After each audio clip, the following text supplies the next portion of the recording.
మధు గారు ఎక్కడ చదువుకున్నారు ఏంటి? ఆయన మధుకి తిరుపాలయ పద్మమ్మ అనే దంపతులకి ఏకైక మన ఇది మగపిల్లడు, తర్వాత ఇద్దరు చెల్లెళ్ళు. ఇక కావలిలోనే అంతా చదువుకుంటూ కావలి నుంచి అంతా స్టడీస్ అన్నీ అయిపోయిన తర్వాత ఉద్యోగరీత్యా బెంగళూరుకి వెళ్ళాడు. బెంగళూరు నుంచి కూడా అమెరికాకి ఆహ్వానం వచ్చిన తర్వాత అమెరికాలో కూడా కొంతకాలం నివసించాడు. నివసించి తల్లిదండ్రులు వృద్ధాప్యం అయిన దానివల్ల ఆయన మళ్ళీ తిరిగి 10 ఏళ్ళు అమెరికాలో ఉండి కూడా వచ్చాడు. ఆయనకి ఒక మగపిల్లాడు, ఒక ఆడ అమ్మాయి.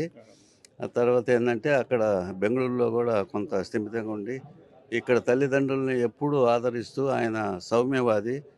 ఆయన ఆయన చిరునవ్వుతో ఎప్పుడు అందరినీ పలకరిస్తూ సంతోషమైన జీవితం గడపాల్సిన సమయంలో ఏదో పిల్లల్ని అడ్మిషన్స్ చేసేసి ఒక టూర్ మాదిరిగా కాశ్మీర్కి వెళ్ళటం జరిగింది. వెళ్ళిన తర్వాత అక్కడ వీళ్ళ ముందు పోయినటువంటి 10 మంది కూడా వెళ్ళిపోయారు.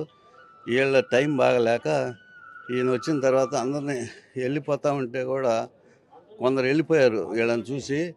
కానీ ఈయన మితవాది కాబట్టి వాళ్ళు పడుకోమన్నారు అందరినీ. అందరినీ పడుకోబెట్టేశారు, బోళ్ళ పడుకోబెట్టేసి. తల్లిదండ్రులు, అమ్మాయి కూడా పక్కనే ఉంది, పిల్లలు కూడా పక్కనే ఉన్నారు. ఈయన వాళ్ళు చెప్పిన మాటను గౌరవించి ఉగ్రవాదులు అని అనుకోకుండా గౌరవించి పండుకున్నారు. పండుకున్న తర్వాత వీళ్ళే మన జవాన్లే అనుకున్నారు. తర్వాత ఏంటంటే హిందువా ముస్లిమా అని అడిగి హిందూ అన్న తర్వాత ఏంటంటే ఐడెంటిఫై చేశారు, పేర్లు అడిగారు. ముస్లిం అని చెప్పిన వాళ్ళని కల్మాషం ఏదో చదవమన్నారు. అది చదవలేకపోయిన వాడు కూడా మళ్ళీ దాంట్లోనే టార్గెట్ చేశారు.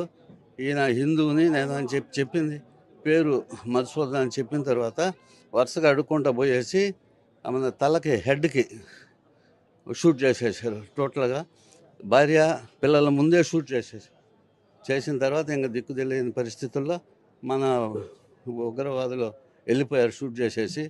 ఒక 20 మందికి కూడా గాయాలైనవి.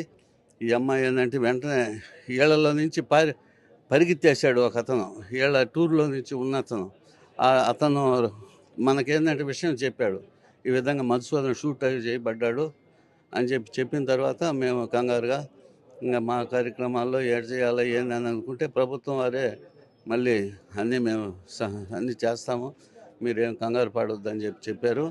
చెప్పిన తర్వాత మేము స్థిమితంగా ఉండి నా బాడీని ఈరోజు కాశ్మీర్ నుంచి ఉగ్రవాదులు చంపినటువంటి వాళ్ళని అందరినీ ఫస్ట్ ట్రిప్ పంపించేశారు. వీళ్ళని సెకండ్ ట్రిప్లో ఫ్లైట్లో ఎక్కడ తీసుకురమ్మంటారని మా అనుమతితోనే చెన్నైకి తీసుకొచ్చి, చెన్నై నుంచి కూడా ప్రోటోకాల్ ప్రకారం కావలి ఆయన నివాసానికి, తల్లిదండ్రులు ఉండే నివాసానికి తీసుకొచ్చి అంత్యక్రియలకు అన్నీ ఏర్పాటు చేస్తున్నాము.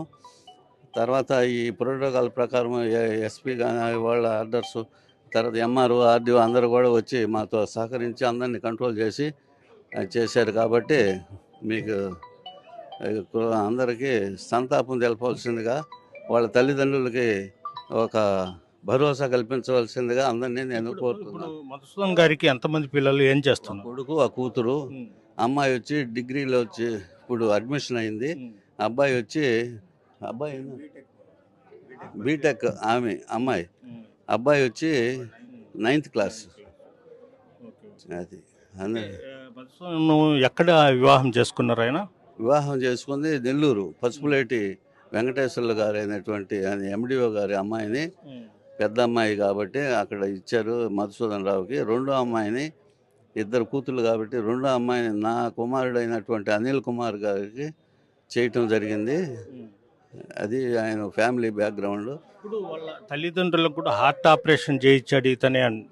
వీళ్ళకి హార్ట్ ఆపరేషన్ వస్తే తర్వాత చెన్నైకి, నెల్లూరు అపోలో కాకుండా ఎంత ఖర్చు అయినా సరే వాళ్ళ తల్లిదండ్రులను రక్షించుకోవాలనే ఉద్దేశంతో చెన్నై అపోలోకి తీసుకెళ్ళి హార్ట్ ఆపరేషన్స్ కానీ, ఆమెకి తల్లికి కావాల్సినటువంటి అన్ని కార్యక్రమాలు కానీ, ఆయన బెంగళూరులో ఉంటున్నా కానీ నెలకి, వారానికి 4 రోజులు ఇక్కడే, 4 రోజులు వచ్చి తల్లిదండ్రుల యోగక్షేమాలు చూసుకుంటూ పిల్లల్ని భవిష్యత్తు కోసం పిల్లల్ని కూడా ఆ విధంగా పోషించుకుంటూ అన్ని చూసుకుంటారు. అన్ని చూసుకుంటూ సౌమ్యవాదిగా మితవాదిగా ఒక స్మైలింగ్ ఫేస్తో అందరినీ 20 ఏళ్ళు ఐబిఎంలో మన బెంగళూరులో పనిచేస్తున్నాడు. అందరూ కూడా వచ్చి అందరు సంతాపం తెలిపేంత కార్యక్రమాలు చేశారు. కాబట్టి వాళ్ళ తల్లిదండ్రులకు భరోసా ఇవ్వాలని అందరినీ కోరుకుంటూ భగవంతుడు సన్నిధిలో ఆత్మశాంతిగా ఉండాలని నేను ప్రార్థిస్తున్నాను. ఆయన మీకేం కావాలి సార్ మధుసూదన్ గారు? అల్లుడు అవుతారు. ఎప్పుడు తెలిసింది ఏంటి? మాకు మంగళవారం నైట్ తెలిసింది. మంగళవారం నైట్ ఒక 10:30కి కన్ఫర్మ్ చేశారు. 10:30కి కన్ఫర్మ్ చేసిన తర్వాత అప్పుడు దాకా బాడీ అంటే ఈ ఐడెంటిఫికేషన్ కార్డు ఈ జేబులో లేదు, మా పాప దగ్గర ఉండింది. తర్వాత పెరేడ్ చేసినప్పుడు పెరేడ్లో చూపించారు. ఇది వాళ్ళ బంధుమిత్రులు మొత్తం శోక సముద్రంలో మునిగిపోయి ఉన్నారు. ప్రస్తుతం వాళ్ళ మామ కూడా కన్నీరు మున్నీరు అవుతున్నారు. ఆయనతో కూడా ఒకసారి మాట్లాడుతాం. అంటే మధుసూదన్ గారు ఏం కావాలి మీకు? మేనమామ.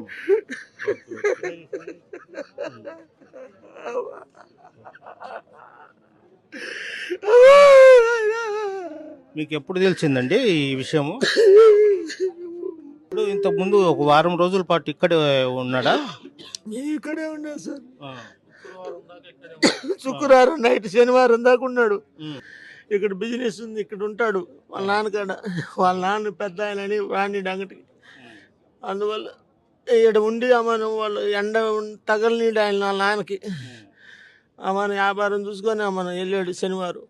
అది శనివారం రాత్రికి ఇది జరిగి ఈ బాధ మమ్మల్ని ఈ బాధ ప్రతి నెల వస్తాడా? వీక్లీ ఒకసారి? ప్రతి 6 రోజులకు 3 రోజులు ఏడే ఉంటాడు సార్. బెంగళూరు నుంచి ఎండ తగిలితే ఒప్పుకోడు వాళ్ళ నాన్నకి. ఎందుకయ్యా ఇంతమంది కొడుకులు ఒక కొడుకు ఉంటే చాలు అంటే తల్లిదండ్రులకు ఆపరేషన్ కూడా చేయించాడా ఆయన? అందరూ ఆపరేషన్ చేయించాడు సార్. నాకాడ ఆరోగ్యం బాగాలేదు. హార్ట్ స్ట్రోక్ ఉంది. ఆయనకి పెద్ద ఆయనకి స్ట్రోక్ ఉంది. ఆమెకే బాగలేదు. ఇటువంటి పరిస్థితులు మా మామనైతే చూస్తూ ఉంటాడు. మా అమ్మ నాయన్ని అన్ని అమ్మిడి పెట్టుకొని కొట్లో ఉన్నాం సార్ మేమంతా. ఆయన బెంగళూరు పోయినా 3 రోజులకి 4 రోజులకి వచ్చేస్తాడు. 3 రోజులు ఏడుంటాడు, 4 రోజులు 3 రోజులు ఆడుంటాడు, 4 రోజులు ఏడుంటాడు. ఆయన ఏం వ్యాపారం చేస్తారు? అరటి కాదు సార్, మేదరోళ్ళ బజార్లో. పరిస్థితి అంటే మధుసూదన్ వాళ్ళ కుటుంబాన్ని ఎంతో చాలా ఇదిగా కేర్ తీసుకుంటాడు. అదేవిధంగా ఇటీవల కాలంలో ఆయన వాళ్ళ తల్లిదండ్రులకు కూడా గుండె ఆపరేషన్లు కూడా చేయించడం జరిగింది. వాళ్ళ బంధువులు కానీ అదేవిధంగా తల్లిదండ్రులకు ఆర్థికపరమైన ఎలాంటి ఇబ్బంది లేకుండా అన్ని విధాలుగా అతను చూసుకుంటాడని వీళ్ళంతా కన్నీరు మున్నీరు అవుతున్నారు. ఇలాంటి కొడుకు మళ్ళీ రాడు దొరకడంటూ కూడా వీళ్ళు వాళ్ళ సొంత మామ ఆయన మధుసూదన్ని కూడా ఎంతో ఇదిగా చూసుకుంటాడు. అయితే ప్రతి వారానికి ఒకసారి నెల్లూరు ఇక్కడికి కావలికి రావడం జరిగింది. అదేవిధంగా వాళ్ళ నాన్న అయితే అరటికాయలు చిరు వ్యాపారి. వాళ్ళ ఆయనకు కూడా ప్రస్తుతం ఆయన వ్యాపారం కూడా వద్దు ఇంట్లోనే ఉండు అనే వ్యక్తి అయితే ఈరోజు అతను కారణానికి లోకానికి వెళ్ళిపోయాడంటూ వీళ్ళంతా అయితే కన్నీరు మున్నీరు అవుతున్నారు. కొద్దిసేపటి కిందట మధుసూదన్ భౌతికాయని కావలికి తీసుకుని రావడం జరిగింది. అయితే భౌతికాయని చూసేందుకు తండోపతండాలు ప్రజలు తరలి వస్తున్నారు. ఇందులో భాగంగానే మాజీ ఎమ్మెల్యే ప్రతాప్ కుమార్ రెడ్డి కూడా ఇక్కడ హాజరు కావడం జరిగింది. ప్రస్తుతం